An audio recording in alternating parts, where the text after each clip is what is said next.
kemudian masuk kepada alam ada. Nah, ini maksudnya alam dunia. Tidak ada kemudian masuk ke alam dunia manusia ini.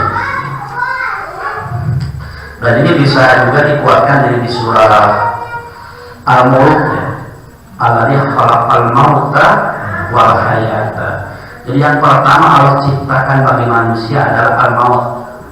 Maut di sini kondisi tidak ada. Baru wal hayata. Allah menciptakan manusia, menghidupkan manusia di dunia. Tadi minut fatil khalaqahu faqaddara. Tsumma sabila yassara. Kemudian Allah memberikan jalan kehidupan dan kemudahan bagi manusia di dunia. Ini sudah masuk alam dunia ya, tahapan kedua manusia. Alam dunia, dia masuk alam dunia. Pertama dia punya takdir dan ya, qaddara, punya tahapan-tahapan, ketentuan. Bahkan beberapa riwayat seperti Imam Bukhari ya, bahwa manusia ini direncanakan berikut alam ini 50.000 tahun sebelum kelahiran manusia dan kelahiran alam. Itu direncanakan, takdirnya ditentukan seperti itu. Yang kedua, takdir manusia itu ditentukan ketika usia dalam kandungan. Ditentukan kan takdirnya di sana. Yang ketiga, manusia ditentukan takdirnya itu setahun sekali, setiap malam Al-Qadar. Tanazzalul malaikatu ya, tanazzalul malaikatu wa ruhu bi idzni rabbihim min kulli amrin, dengan perintah Tuhan mereka min kulli untuk urusan termasuk urusan manusia dan takdirnya untuk 1 tahunan. Nah, yang tahapan keempat, manusia ini ditentukan takdirnya harian untuk 1 hari. Ini lebih rinci. Kalau ibu misalkan hari ini tidak libur, ya, itu takdirnya bukan ditentukan waktu pas melahir. Mungkin tadi subuh ditentukannya. Jadi ada ketentuan yang bersifat umum, ada ketentuan bersifat rinci gitu. Maka yang rinci ini ditentukannya harian itu, bisa waktu subuh, bisa di waktu asar, pas pergantian malaikat seperti itu. Makanya ketika ditentukan pas melahir, kita dalam kondisi suci karena masih dalam kandungan, masih bayi. Takdir kita insya Allah baik-baik. Ketika ditentukan yang tahunan, itu sudah 2 pilihan. Kita mau dalam kondisi beribadah atau dalam kondisi kita tidur. Banyak orang kebanyakan kondisi tidur karena tidak mau itikaf di masjid ya. Rasulullah sudah menganjurkan di 10 terakhir itu seharusnya itikaf digunakan ibadah supaya takdir kita 1 tahun itu dalam kondisi kita sedang beribadah. Kondisi harian kita pasti ditentukan. Kalau subuh misalkan, jangan sampai kita sedang tidur juga subuh tadi. Makanya harus di awal waktu. Asar juga sama. Kalau seandainya pas asar, berarti jangan sampai kita sedang jalan-jalan juga. Pas penentuan takdir untuk 1 hari. Makanya kan dalam Al-Quran itu ada ayat berupa lagi yang hafidu as-sholawati was-sholatil wusta. Jagalah waktu sholat, terutama sholat wusta. Nah, wusta ini memang terjemahkan subuh dan terjemahkan asar. Jadi mungkin kalau ibadahnya ke sana tak seperti itu. Nah, ini jadi ayat tadi bin ayat bin apa bin nutfatin khalaqahu faqaddara, ada takdirnya. Kemudian setelah selesai di alam dunia, sudah semua sabila yasara, diberikan jalan kehidupan yang sama dan digampangkan hidupnya manusia ini, diberi kemudahan. Dia memasuki alam yang ketiga, tahapan ketiga. Summa amatahu fa akbar.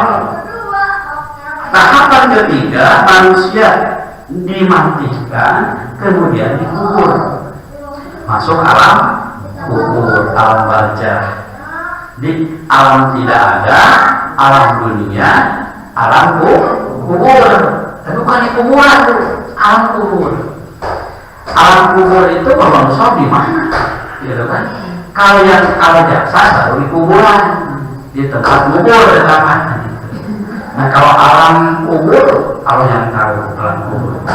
Jadi semua orang yang meninggal dunia, baik yang dikubur, yang hancur terbakar, yang dibuang ke laut, semuanya akan ada di alam kubur. Jangan sampai ada keyakinan ada muslim bikin ke laut macam nanaonan jasadnya, mulai nanaonan kan, ariruh nama ada di alam kubur. Masuk tahapan ketiga, cuma amal taubat baru. Nah setelah itu baru tahapan keempat, cuma tiga syarat ansaro. Kemudian apabila dia menghendaki ansaro, manusia musyur dikumpulkan kembali.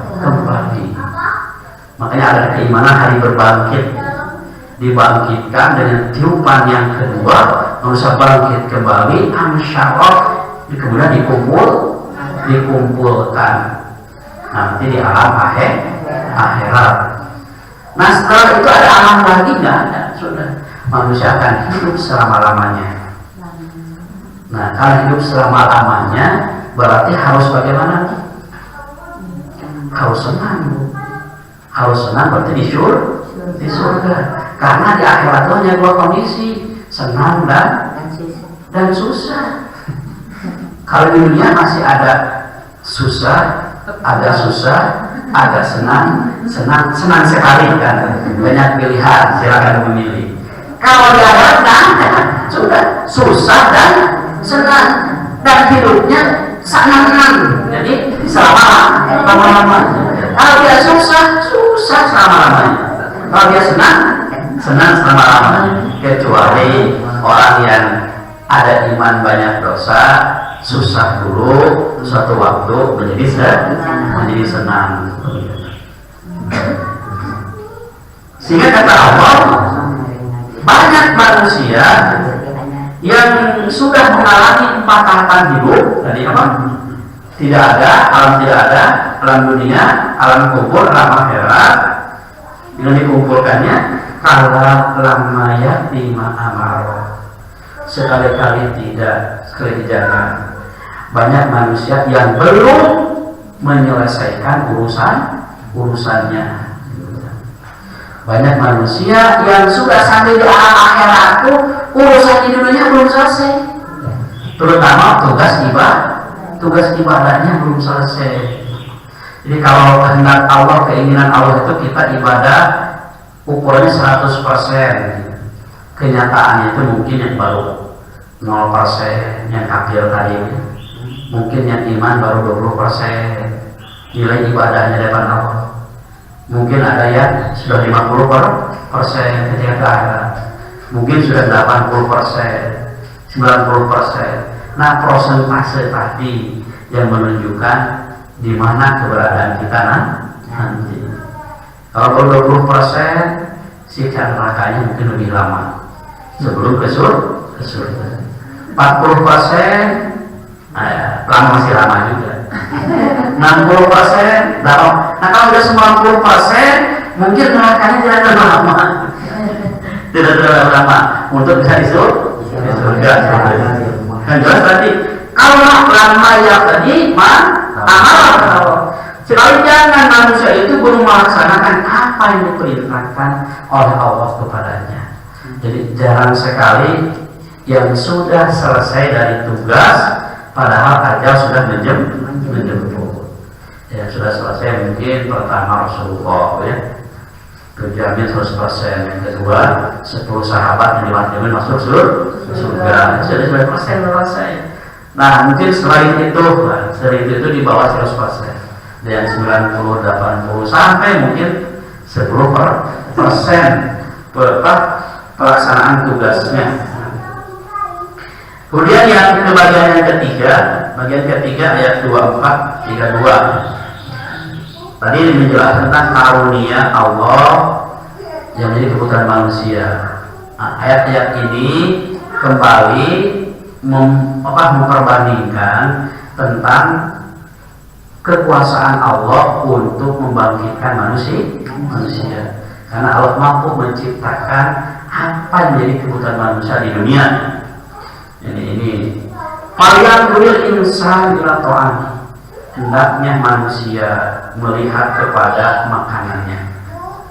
Ini sentuhan Allah kepada manusia yang kurang beriman tadi atau tidak beriman sama sekali. Falyanzuril insanu ila ta'ami. Coba perhatikanlah. Jangan terbesar-besar lah. Makanan manusia itu dari apa? Kita perhatikan. Jadi memperhatikan makanan juga kita misalkan melihat sekarang di hadapan kita ada nasi. Nasi itu kan asalnya bukan nasi kan. Asalnya beras. Beras juga asalnya bukan beras, padi asalnya apa kan sampai diproses seperti itu. Nah, ini diharapkan manusia dengan memperhatikan proses-proses seperti itu terbetik rasa syukur, kemudian dia beriman kepada Allah. Anna sabarnal ma'a sabba. Kami telah mencurahkan hujan dengan selebat-lebatnya. Ini karena kenikmatan Allah ya, untuk manusia, di mana Allah menurunkan air dengan proses hujan. Tsumma saqaqnal arda saqqa. Kemudian kami membelah bumi tanah-tanah untuk bisa dimasuki air dan tumbuhlah tumbuh-tumbuhan ini bakalan jadi makanan manusia. Fa'ambatna fiha habba. Kemudian setelah terbelah tumbuhlah di bumi itu habba, berbagai macam biji-bijian. Nah, biji-bijian ini ya ada yang besar seperti kelapa besarnya. Kan kelapa juga biji kan? Nah, itu disebut buahnya buat kelapa. Tapi di dalam Al-Quran dibahasakan haban, baik padi haban, gandum haban, golongan haban, golongan biji-bijian seperti itu. Wa inabau dan kami juga menumbuhkan inab. Inab ini anggur yang disebutkan mungkin ya karena turunnya di Arab di Timur Tengah, sehingga yang disebutkan oleh Allah ini hal-hal yang sudah dekat dengan kondisi bangsa Arab, anggur ya. Mungkin kalau turun di Jawa Barat bukan anggur bahasanya ya. Mungkin bisa pare ya. Kalau kan pare cuma karena turunnya di sana jadi inab gitu kan. Inab, wal-ghadban, sayur-sayuran ya. Memang ada dari sayuran. Wa zaituna wa nakhla, dan jadi juga buah zaitun. Buah zaitun ini disebutkan pertama karena bisa dimakan buahnya, yang kedua bisa menjadi sumber penerangan minyaknya. Wa nakhla ini pohon kurma sana. Jadi disebutkan cau punya kurma ya. Wa hada'iqal kurma, kemudian juga hada'iq itu kebun secara umum. Kemudian gurba ini lebih kepada menjelaskan tentang kondisi kebun yang lebat gurba ini sifatnya. Wahada ikogulba disebut lebat ya karena mampu memenuhi kebutuhan banyak orang, banyak orang seperti itu. Coba misalkan kalau kita merenungkan kurma saja gitu, kurma meninggalkan itu gitu kan. Di Mekah itu ada kebun kurma itu di Madinah paling banyak. Tetapi sampai saat ini terbeak gitu kan. Menemukan gurbanya di sini hari itu gurba lebatnya mampu memenuhi kebutuhan. Bahkan sekarang sudah ada di Mesir, sudah ada di negara-negara yang lain gitu kan, untuk memenuhi kebutuhan manusia. Yang jelas kurma Madinah itu tidak akan sampai di Indonesia karena dia habis oleh orang yang berangkat ibadah haji dan umroh. Dia kalau sampai ke sini itu Purba Madinah itu karena dibawa oleh orang yang haji dan umroh. Karena nggak sampai bisa diekspor, dikeluarkan, habis bisa. Karena yang terbaik kan Purba Madinah itu katanya, yang terbaik kualitasnya seperti itu. Wafati hatta wa aba, dan Allah juga menumbuhkan buah-buahan, wa aba, dan rumput-rumputan. Nah, aba ini ya sejenis yang tadi pohon-pohonan tapi tidak berbatang. Pohon-pohonan yang tidak berbatang. Kalau wafati hatta wa aba ini kadang-kadang kalau menyebutkan seperti ini itu untuk menjelaskan pohon-pohonan yang bisa dimanfaatkan oleh manusia, pohonnya atau batangnya. Dan ketika menjelaskan aba ini yang tidak bisa dimanfaatkan oleh manusia yang bersifat kuat seperti bangunan. Sekarang kita tanya apa namanya itu? Pintu, kusen. Ini digolongkan pohon-pohon yang berbatang oleh Allah, jadi golongan itu. Kalau lebih jelasnya nanti di surah Ar-Rahman. Surah Ar-Rahman itu ada 11 kenikmatan yang Allah sebutkan itu untuk memenuhi kebutuhan manusia yang ada di dunia, makhluk di dunia. Bahkan disebutkan tadi dibedakan antara pohon yang berbatang dan pohon tidak berbatang. Nah, yang tidak berbatang ini dijelaskan kepada apa rumput-rumputan kayak jerami, eri, mungkin tiwu, pisang, padi, sebagainya itu masuk kepada ini yang seperti itu. Maka Allahum wali atamikum, kata Allah, maka Allahum semuanya merupakan sumber makanan bagi kalian, kebutuhan kalian, wali atamikum, dan bagi binatang ternak kalian. Nah, sehingga dengan Allah menjelaskan seperti ini dimaksudkan manusia menjadi sadar, harus beriman, bersyukur, berterima kasih kepada Allah Subhanahu wa Ta'ala. Jangan sampai dia kufur. Kenapa harus seperti itu? Karena di bagian terakhir itu Allah akan menjelaskan peristiwa kiamat. Manusia itu akan dihancurkan. Wa idza ja'ati shaqqah, kata Allah. Dan apabila datang suara yang memekakan. Ini katanya tiupan yang kedua.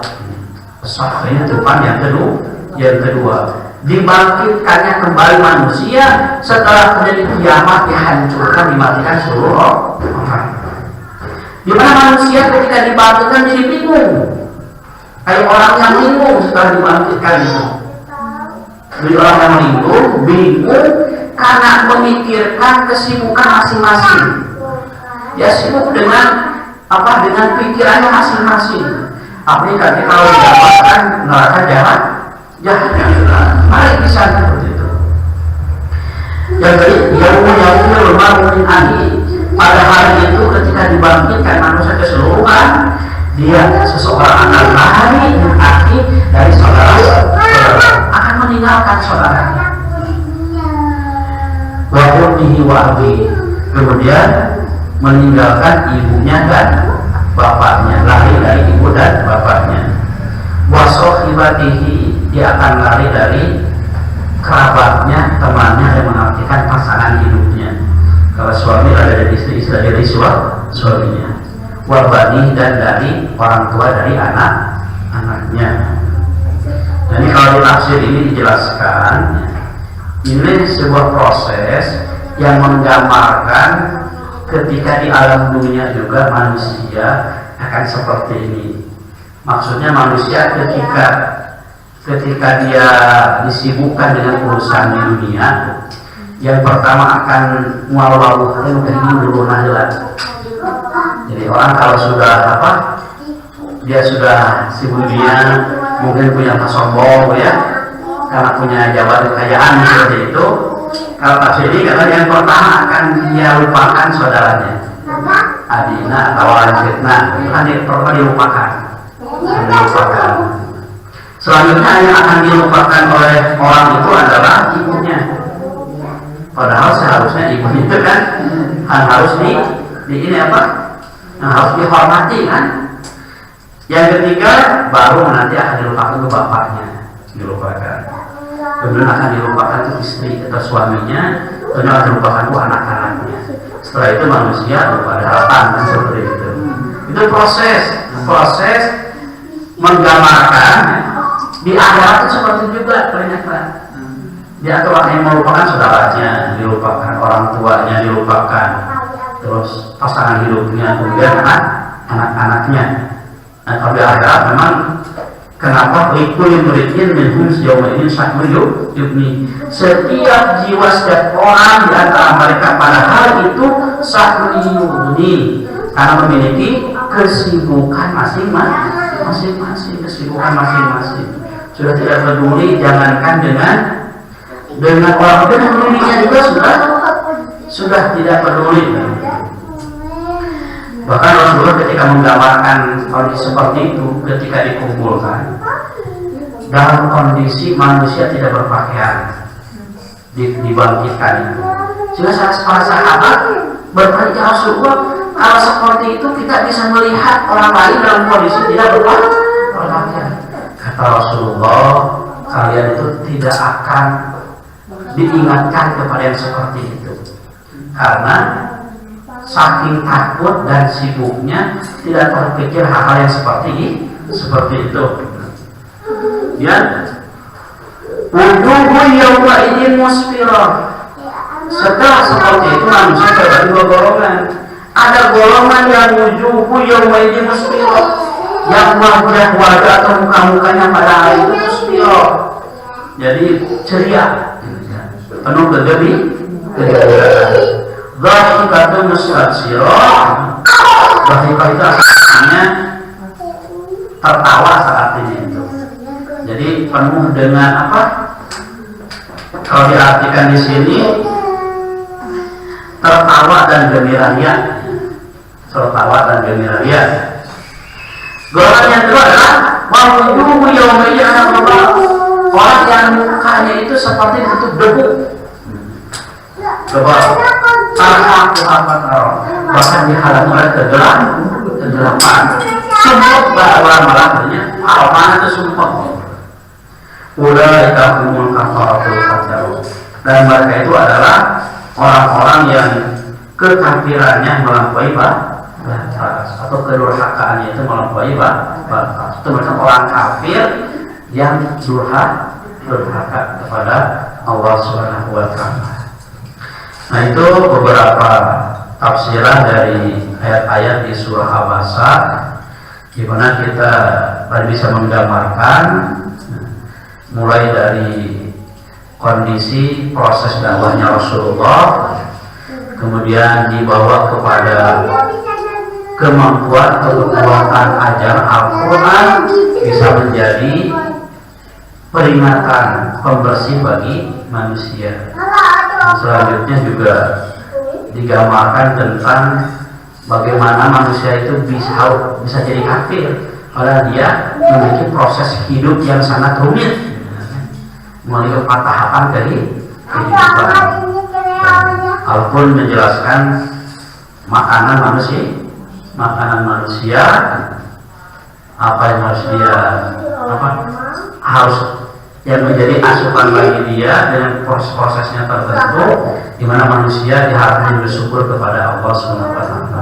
Karena di akhir hayatnya Allah akan menghancurkan, mematikan manusia, kemudian akan membangkitkan di hari nusyur, di hari kebangkitan. Dan saat itu hanya ada 2 kondisi, yang senang dan orang yang susah, surga dan neraka. Itu saja yang disampaikan, mudah-mudahan bermanfaat. Akhirul kalam, assalamualaikum warahmatullahi wabarakatuh.